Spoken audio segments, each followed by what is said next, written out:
cost of freedom. Our flag does not fly because the wind moves it.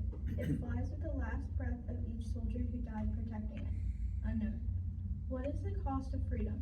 The cost of freedom is the mothers, fathers, brothers, and sisters who died to protect our nation.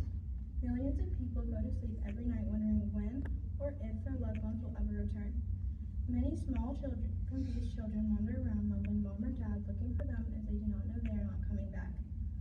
Cost of freedom is the empty place at the dinner table housing the ghost of a lost soldier. The cost of freedom is the missing husbands and wives, daughters and sons, brothers and sisters, mothers and fathers, and even aunts and uncles. The cost of freedom is the news that your loved one won't be returning home like they had promised.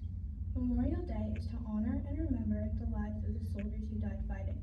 For the people who risk their lives every day defending our country, even though they knew it would result in them not returning home. Lyndon B. Johnson once said, "On this Memorial Day, it is right for us to remember the living and the dead for whom the call of their country has meant pain and sacrifice. A grateful nation is in their debt."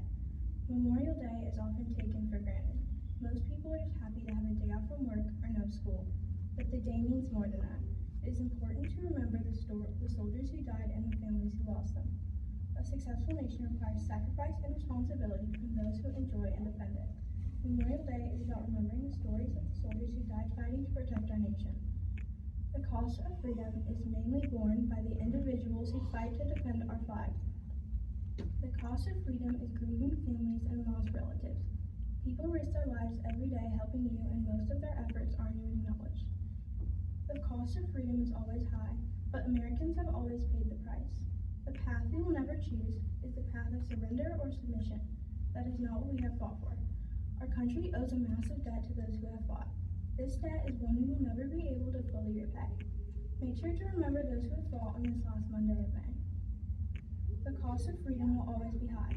As Ronald Reagan said, the price of freedom may be high, but never so costly as the loss of freedom. The soldiers who lost their lives in combat fought for our country so we wouldn't lose the freedom that took us so long to gain. Most people take freedom for granted, but freedom comes with a cost. The cost of freedom is one that is so great it's hard to measure. The cost of freedom is death. The cost of freedom is missing family members. The cost of freedom is people who risk their lives for us, our country, and our flag. People keep fighting because freedom is priceless. Millions of soldiers die every year in combat to protect our rights. They sacrifice themselves for our safety. Soldiers pay the price of freedom with their lives. Freedom is not free, and it most likely never will be. That's why soldiers all over the country risk their lives every day. We are the people they swear to protect with our lives. Memorial Day is used to remember the soldiers who died and to thank them for their sacrifice. Their many stories will never be forgotten, as they are the reason why our country is still free. As you speak your gratitude on this upcoming Memorial Day, make sure not to utter the words but instead live by them. Thank you.